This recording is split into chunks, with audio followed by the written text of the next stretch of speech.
नमस्ते बच्चों, कैसे हैं आप? मैं हूं आपकी अंबुजा। सरकारी हाई स्कूल उयंबली, कनकपुरा तहसील, रामनगर जिला से आई हूं। अभी हम लोगों ने सेतुबंध कार्यक्रम में बहुत सारे विषयों को जानकारी प्राप्त कर ली है। अच्छा, आज हम कहानी के बारे में जानेंगे। अच्छा, इससे पहले आप लोगों को क्या करना है, एक किताब और कलम लेकर बैठिए और मैं जो भी कहते जाती हूँ लिखते रहिए। अच्छा, आज मैं आपको एक कहानी सुनाने जा रही हूँ। एक घना जंगल था। जंगल में बहुत सारे पशु पक्षियां थी। हमारी कहानी के नायिका कौन है पता है आपको? हाँ, देखिए, एक 4 गायें हैं। इनके नाम है गंगा, यमुना, कृष्णा, कावेरी। इतनी अच्छी सहेलियां थी। वो हमेशा एक साथ खाती थी, सोती थी और चरती भी थी। वो तो देखने में बहुत तंदुरुस्त थी। और उसी जंगल में एक शेर भी था। शेर देखिए कैसा है, शेर जंगल का राजा है ना। शेर भी था। शेर क्या खाता है? जो सस्याहारी प्राणी है उन्हें खाता है। शेर ने क्या देखा? इन सभी सहेलियों को देखा। इस सहेलियों को देखकर उसके मुंह में पानी आने लगा। क्यों?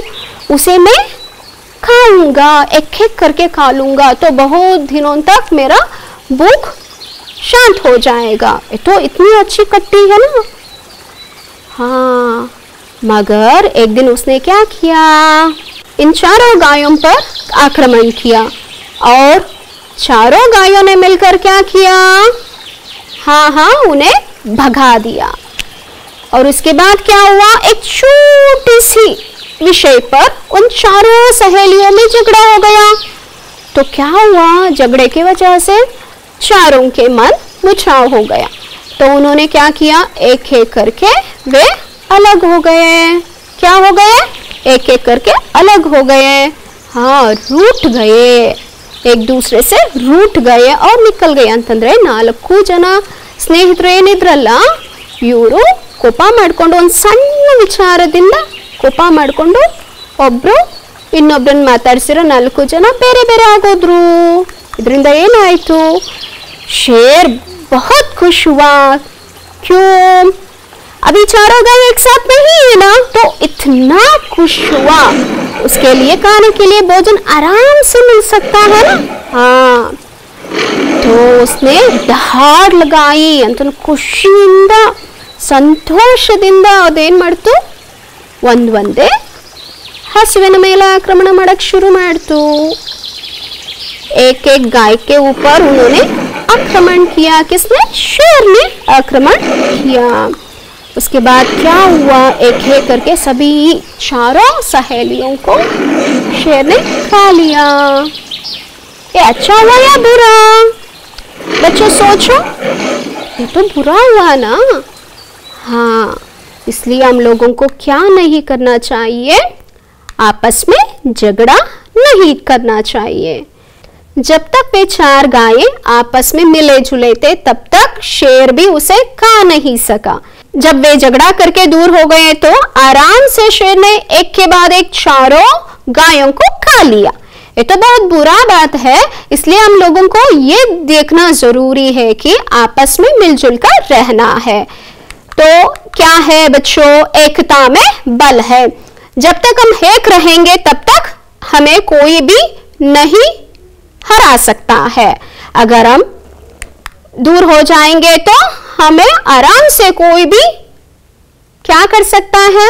हरा सकता है। तो ठीक बात है। देखो, जो कहानी मैंने अभी आप लोगों को सुनाई उसी को जल्दी से पढ़ लीजिए। इस कहानी से हमें ये शिक्षा मिलती है कि आपस की लड़ाई में शत्रु को लाभ होता है, अतः हमें मिलजुल कर रहना चाहिए। आप लोगों को समझ में आ गया कि एकता में बल है। कभी भी हमें क्या नहीं करना चाहिए? झगड़ना नहीं चाहिए। जब तक हम मिलजुल के रहेंगे तो कोई भी हमें हरा नहीं सकता है। अच्छा, इस कहानी से हम लोगों को ये शिक्षा मिलती है, झगड़ा मत करना है, हमेशा मिलजुल कर रहना है। ये कहानी कैसे लगी? देखिए, गंगा, यमुना, कृष्णा, कावेरी की लड़ाई का लाभ किसे हुआ? शेर को हुआ। इस तरह हम लोगों को नहीं करना चाहिए। तो तो अब हम आगे जाएंगे। आज कहानी लिखने के लिए आपको क्या क्या चाहिए? कहानी के लिए हमें क्या होनी चाहिए? चित्र या संकेत के द्वारा शिक्षा के आधार पर हम लिख सकते हैं। कहानी लिखने के लिए पहले हम लोगों को क्या चाहिए? रूपरेखा होनी चाहिए। उसके बाद घटना को आपको लिखते जाना चाहिए। कहानी आकर्षक होनी चाहिए और इसके बाद क्या होता है? प्रभावशाली होनी चाहिए। सुनते ही हाँ आगे क्या है, आगे क्या है, ऐसे होनी चाहिए। और उसके बाद क्या होती है? क्रमानुसार एक के बाद एक आना चाहिए। उससे क्या शिक्षा मिलती है, नीति क्या है, ये तो अत्यंत आवश्यक बात है। इसके बिना हम कहानी की कोई कदर ही नहीं रख सकते। अच्छा बच्चों, आगे जाएंगे हम कविता वाचन। हाँ हाँ, कितना अच्छा है। कविता का नाम क्या है? शिक्षा। शिशु ने दुनिया में आकर रो रो कर हंसना सीखा, रघु होकर बढ़ना सीखा, गिर गिर कर चलना सीखा। शिशु ने दुनिया में आकर कितने ही चक्कर काकर चंगों ने चढ़ना सीखा, और छेद कर अपना मुरली में गाना सीखा। मिट मिट कर वारिदरों ने पानी बरसाना सीखा, तरो गिरिवर से गिर गिर कर नदियों ने बहना सीखा। शिशु ने दुनिया में आकर रो रो कर हंसना सीखा। अच्छा बच्चों, कितना अच्छा है ना। कवि गोपाल शरण सिंह जी कहते हैं कि हम लोगों को अपने आप सीखना चाहिए। शिक्षा सभी से मिलती है, मगर जो अनुभव के द्वारा हम सीखते हैं वो बहुत दिनों तक रहती है। कैसे लगा ये कविता? आपने क्या देखा? एक पक्षी को रोते हुए देखा या हंसते हुए देखा। रो रो कर हंसना सीखा, लघु होकर बढ़ना सीखा। जब छोटा रहता है ना, देखो देखो बच्चा जो है वो हंस रहा है, वहां देखिए गिर गिर कर चलना सीखा। छोटा बच्चा है ना, या गिर गिर कर चलना सीखा, उठकर नहीं गिर गिर कर चलना सीखा। कितने ही चक्कर खाकर चंगों ने चढ़ना सीखा। चंग क्या है? कितने ही चक्कर खाकर, चक्कर करने का मतलब है सुत्ती सुत्ती सुत्ती सुत्ती सुत्ती सुत्ती मेल मत होगತ್ತೆ यारू ಗಾಳಿಪಟ। चंगों ने चढ़ना सीखा, हाँ, और छेद कर अपना मुरली में गाना सीखा। मुरली कौन है? कृष्ण कन्हैया। जो कृष्ण कन्हैया है ना, उनके हाथों में क्या रहती है? मुरली, बांसुरी। मुरली या बांसुरी, उसे ऐसे रखते हैं ना कृष्ण कन्हैया। हाँ, मुरली में गाना सीखा। देखिए, और छेद कर अपने शरीर को ही छेद कर, इसका मतलब है ಕೊಳಲನ್ನು ನೋಡಿದಿವಲ್ಲ, ಕೊಳಲನ್ನ ಮಧ್ಯದಲ್ಲಿ ತೂತುಗಳಿರುತ್ತೆ ನೋಡಿದಿರ ರಂಧ್ರಗಳು, हाँ वही है। छेद कर अपना मुरली में गाना सीखा। मिठ मिठ कर वारिदरों ने, वारिदर का मतलब कौन है? मेघ, बादल। बादल जब आपस में टकराते हैं तभी वर्षा होती है और पानी नीचे आती है। वही मिठ मिठ कर वारिदरों ने पानी बरसाना सीखा, और तरु गिरिवर से गिर गिर कर नदियों ने बहना सीखा। तरु गिरिवर मतलब है पहाड़ों से नीचे उतरते, ऊपर से नीचे उतरते हुए वे क्या करते हैं? नीचे आते हैं, जमीन पे आते हैं और नदी बहने लगती है। तरु गिरिवर से गिर गिर कर नदियों ने बहना सीखा। आप लोगों को कैसे लगा बताइए ना। हाँ, बहुत अच्छा है ना। हाँ, स्वयं काम करके सीखिए।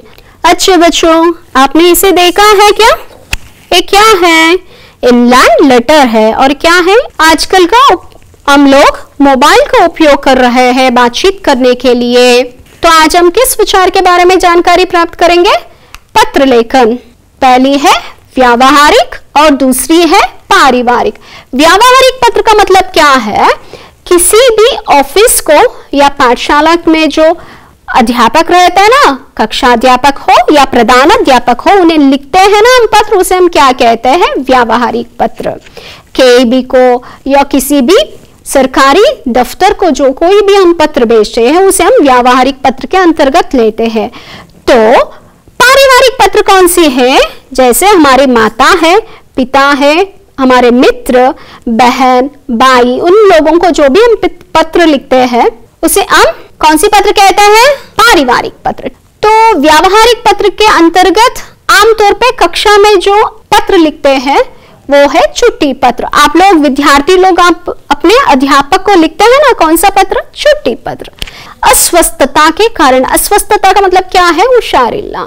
अस्वस्थता के कारण बताते हुए अपने अध्यापक को पत्र लिखिए। भाई अथवा बहन की शादी का कारण देते हुए पत्र। गांव जाने के लिए आप अपने दादा दादी नाना या नानी के घर जाते हैं ना, गांव जाने के लिए छुट्टी देने की प्रार्थना। इन पत्रों को हम क्या कहते हैं? व्यावहारिक पत्र। तो उसकी नमूना हम देखेंगे। पहले होगा प्रेक्षक। प्रेक्षक का मतलब है पत्र लिखने वाला कौन है? आप पहले अपना नाम लिखिए, उसके बाद आपकी पाठशाला के नाम लिखिए और इसके बाद क्या लिखना है? हाँ, सेवा में। सेवा का मतलब है आप जिसे दे रहे हैं ना उनका नाम। सेवा में प्रधान अध्यापक या प्राचार्य जी। आपकी स्कूल का नाम लिखना है, यहाँ पे है। पहले हमने लिखा आबाका सरकारी विद्यालय मागड़ी। सेवा में प्रधान अध्यापक या प्राचार्य सरकारी विद्यालय मागड़ी। उसके बाद आता है संबोधन। क्या संबोधन करेंगे? हाँ, आदरणीय महोदय। उसके बाद आती है विषय। छुट्टी के लिए ಪ್ರಾರ್ಥನಾ ಪತ್ರ ವಿಷಯದಲ್ಲಿ ಏನಂತ ಬರಿಬೇಕು ನಾವು? ಮೊದಲನೇದಾಗಿ ಪತ್ರವನ್ನು ಬರಬೇಕಾದ್ರೆ ಅದರ ಹಂತಗಳಿದಾವೆ, ವಿವಿಧ ಹಂತಗಳು. ಯಾವುದು? ಯಾರು ಪತ್ರವನ್ನು ಬರೀತಾರೋ ಅವರನ್ನ ಪ್ರೇಕ್ಷಕ್ ಅಂತ ಕರಿತೀವಿ. ಯಾರಿಗೆ ಬರಿತಾ ಇದೀವೋ ಅವರು ಸೇವಾಮೆ. ಇಲ್ಲಿ ಸೇವಾಮೆ ಯಾರಿಗೆ ಬರಿತಾ ಇದೀವಿ? ನಮ್ಮ ಶಾಲೆಯ ಮುಖ್ಯೋಪಾಧ್ಯಾಯರಿಗೆ. ಅದಾದ್ಮೇಲೆ ಶಾಲೆಯ ಹೆಸರು, ಅದಾದ್ಮೇಲೆ ಮಾನ್ಯರೇ, अधात्म बरते विषय। विषय में क्या होता है? छुट्टी के लिए प्रार्थना पत्र। और उसके बाद आती है क्या लिखना है? उपर्युक्त विषयानुसार मैं पाठशाला नहीं आ सकूंगा, कब से कब तक। और इसके बाद क्या आती है? कारण। कारण बताना है हम लोगों को। कैसे कारण बताएंगे? बहुत सारे हमने देखा ना, शादी के लिए, गांव जाने के लिए, अस्वस्थता के कारण। इसी तरह मेरे भाई और बहन के शादी में शामिल होना है, इसलिए मैं कक्षा नहीं आ सकती। इसलिए दिनांक, आज का तारीख है, वहां से 3 दिन तक आप कृपा करके मुझे छुट्टी मंजूर कीजिए। उसके बाद आती है स धन्यवाद। धन्यवाद के साथ आज्ञाकारी छात्र या छात्रा या विद्यार्थी या विद्यार्थिनी। वहां पे आपको क्या लिखना है? आपका नाम लिखना है। उस तरफ क्या लिखना है? अभिभावक का हस्ताक्षर का मतलब है अपने माता या पिता का हस्ताक्षर वहां पे लिखकर अपनी कक्षा के अध्यापक या मुख्योपाध्याय या प्रधानाचार्य जो है उनके हाथ में देना है। ये हुआ छुट्टी पत्र की रूपरेखा। अच्छा बच्चों, अभी हमने व्यावहारिक पत्र के बारे में देखा, अभी हम देखेंगे पारिवारिक पत्र के बारे में। अच्छा, तो पारिवारिक पत्र किसे लिखते हैं? अपनी भाई बहन, माता पिता या अपनी सहेलियों को लिखते हैं। तो यहाँ पे कुछ कारण है, किसे लिख रहे हैं, क्या लिख रहे हैं, क्यों लिख रहे हैं, इसके बारे में हम देखेंगे। क्या है? प्रवास जाने के लिए रुपये बेचने का अनुरोध करते हुए अपने पिताजी के नाम पत्र लिखे। आप पाठशाला में प्रवास जाते हैं ना? हाँ, प्रवास जाने के लिए पैसे चाहिए, तो पैसा किससे मिलती है हमें? पिताजी से। पिताजी के नाम पे पत्र लिख रहे हैं। और एक विषय है, क्या है? किताबें खरीदने के लिए। आपको पढ़ने के लिए किताबें चाहिए ना? हाँ, किताबें पढ़ने के लिए क्या चाहिए आपको? रुपया चाहिए। रुपये बेचने का अनुरोध करते हुए अपने पिताजी के नाम पत्र। एक है प्रवास जाने के लिए और दूसरा है किताब लेने के लिए आपको पैसे चाहिए। ये दोनों देने वाले कौन है? पिताजी। पिताजी के नाम पत्र लिखते हैं। तो पत्र किस तरह लिखी जाती है देखेंगे। अच्छा, पहला हुआ दिनांक और इसके बाद स्थल। कहा आप कहाँ है? ऐसे समझिए आप बेंगलुरु में हैं और आपके पिताजी जो है मैसूर में है, तो यहाँ पे क्या लिखेंगे? जहां पर आप रहते हैं ना वहां का उस शहर का नाम लिखे। आप सोचिए आप बेंगलोर में है तो आप लिखिए बेंगलुरु, और उसके बाद उस तरफ आती है संबोधन, पूज्य पिताजी। उसके बाद क्या कहेंगे? सादर प्रणाम, पूज्य पिताजी सादर प्रणाम। हम तो उनके सामने नहीं है मगर क्या करते हैं, पत्र लिख रहे हैं ना, तो हम क्या कहते हैं, उनको कहते हैं पूज्य पिताजी सादर प्रणाम। उसके बाद क्या आती है? विषय। हम क्या कहते हैं? मैं यहाँ पे कुशल हूँ, मैं समझता हूँ आप भी वहां पे कुशल होंगे, है ना। विषय का विवरण, हाँ मैं अपना पढ़ाई अच्छी तरह से कर रहा हूँ। और उसके बाद क्या है? प्रवास जाना है मुझे, प्रवास जाने के लिए क्या देना है? पैसे देना है। आप कृपा करके पैसे भेजिए, इस तरह हम बता सकते हैं। नहीं तो इसमें ऐसे भी कह सकते हैं कि पुस्तक खरीदने के लिए मेरे पास पैसे नहीं है, कृपा करके पैसे। किस तरह? Money order. मनी ऑर्डर पुराने जमाने में होता था, आजकल तो गूगल पे, फोन पे वगैरह है ना, नहीं तो अकाउंट में भेज सकते हैं। तो पत्र है, पत्र में हम लिख रहे हैं कि आप कृपा करके मुझे पैसा भेजिए, रुपया भेजिए। आप बाद में हम कहेंगे धन्यवाद, माताजी को मेरा प्यार, और बहन जो है उसको भी मेरा प्यार दे दीजिए, ऐसे हम कहेंगे। और उसके बाद आता है आपका प्रिय पुत्र या पुत्री, और उसके बाद क्या आता है? आपका नाम लिखना होगा। इस तरफ आपने अपना नाम लिखा है ना, और उसके बाद क्या आता है? किसे हम पत्र भेजते हैं उनका पता लिखना है। जैसे मैंने कहा आप ऐसे समझिए कि आपके पिताजी जो है मैसूर में है, मेरे पिताजी का नाम है रामू, मैं लिखूंगी रामू, और उसके बाद आपकी पता वहां की, आपके पिताजी की जो पता है ना वहां पे लिखना होगा रामू, और डोर नंबर लिखना होगा, और कौन सा नगर में वे रहते हैं उसका नाम लिखना होगा, बाद में कौन सी शहर है वो भी लिखना होगा, मैसूर। इस तरह होती है एक पारिवारिक पत्र की रूपरेखा। समझ में आया बच्चों? हाँ, पारिवारिक पत्र हम किसे लिखते हैं? अपने माता पिता, भाई बहन, और हमारे जो मित्र रहते हैं उन्हें हम, और सगे संबंधी जो है उन लोगों को लिखने वाले पत्रों को हम क्या कहते हैं? पारिवारिक पत्र कहते हैं। आप लोगों को लिखना आ गया ना, पत्र कैसे लिखते हैं?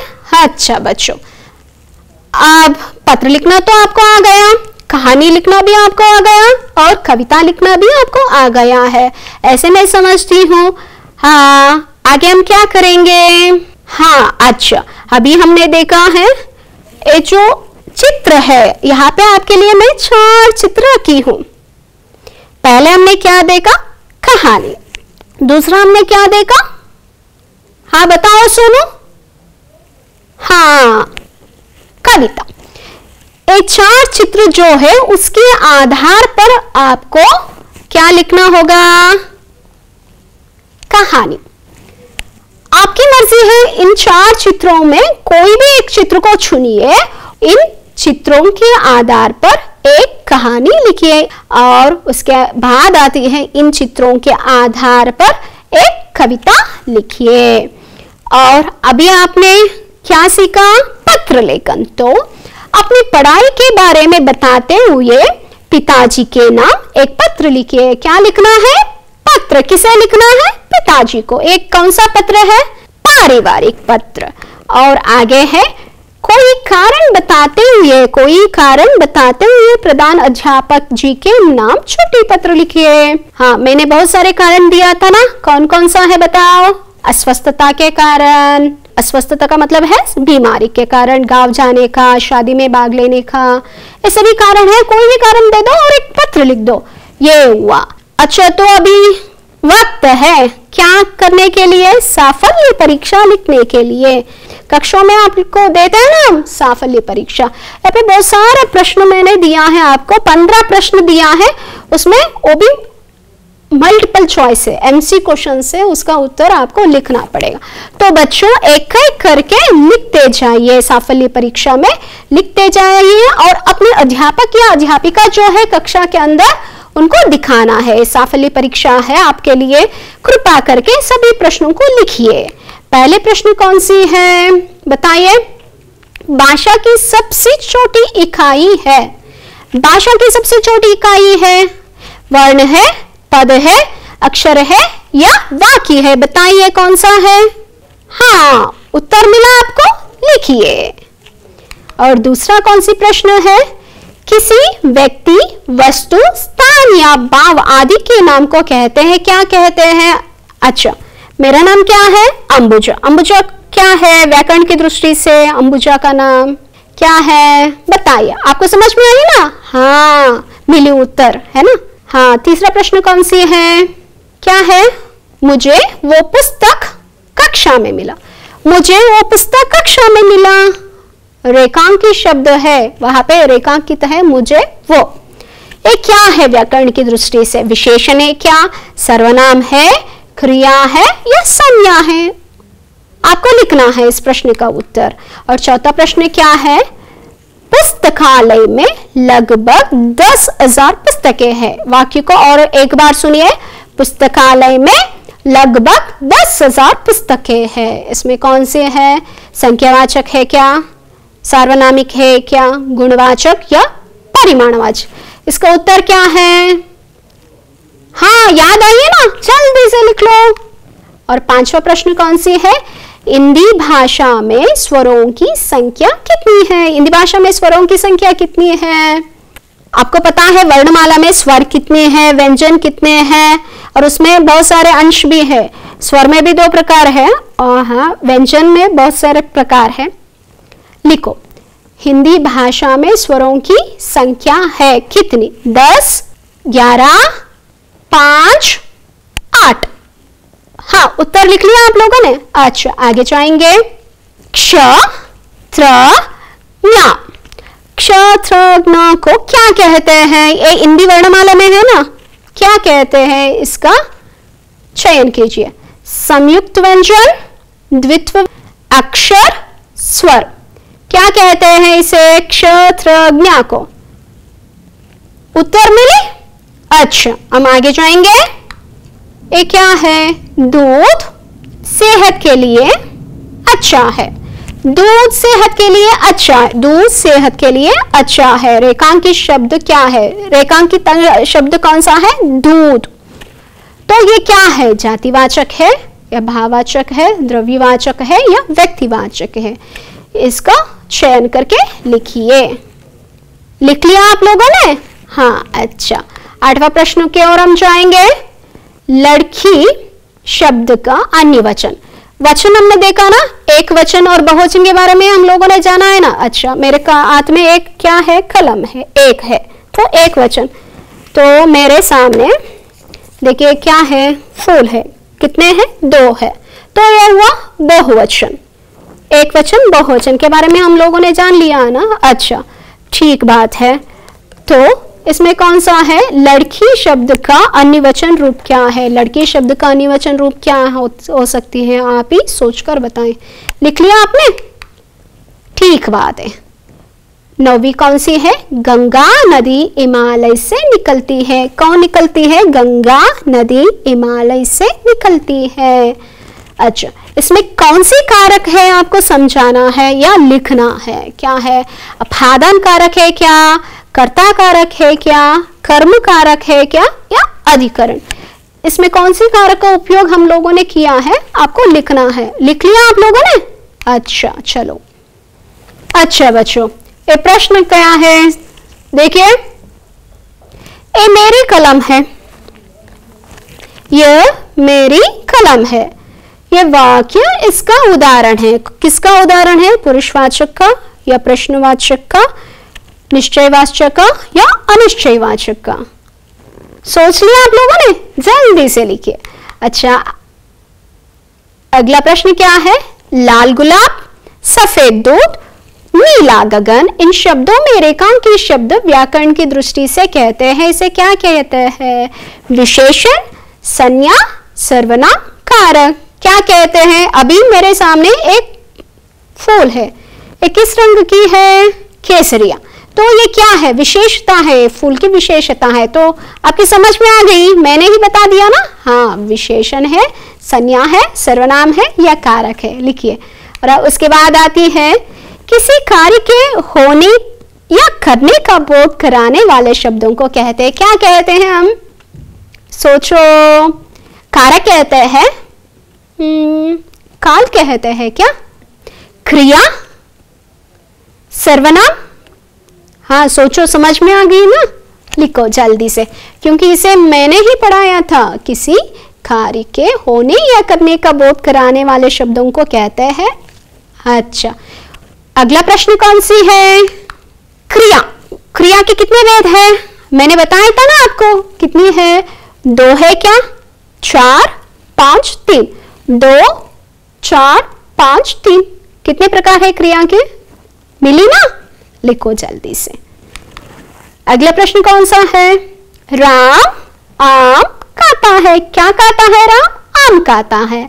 रेखांकित शब्द क्या है? कारक, विशेषण, क्रिया, सर्वनाम। क्या है? कारक, विशेषण, क्रिया, सर्वनाम। उत्तर मिले आपको? हाँ, ठीक बात है। तो आगे जाएंगे हम। अंतिम प्रश्न है, इनमें प्रथम प्रेरणार्थक शब्द है। शब्दों को देखो, पढ़वाना, लिखना, खर, चलना। चलना या चलाना? चलाना। हाँ, ठीक बात है। पढ़वाना, लिखाना, खर, चलाना। इनमें प्रथम प्रेरणार्थक शब्द कौन सा है? लिखना है। अच्छा बच्चों, 15 प्रश्नों और उसका उत्तर भी आपने लिख लिया ना? आज का क्लास कैसा लगा आपको? मैं समझती हूँ आपको कहानी लिखने की तरीका और कविता शिक्षण के बारे में और इसके बाद पत्र लेखन के बारे में आपको समझ में आई है। अच्छा बच्चों, मैं समझती हूँ कि आज की जो कक्षा जो था, कहानी और कविता और उसके बाद पत्र लेखन, उसके बाद हुआ साफल्य परीक्षा, ये सब आपकी समझ में आई है, ऐसे मैं समझती हूँ। कृपा करके आप जो भी लिखे हैं अपने अध्यापक या अध्यापिका को दिखाइए। अच्छा, धन्यवाद बच्चों।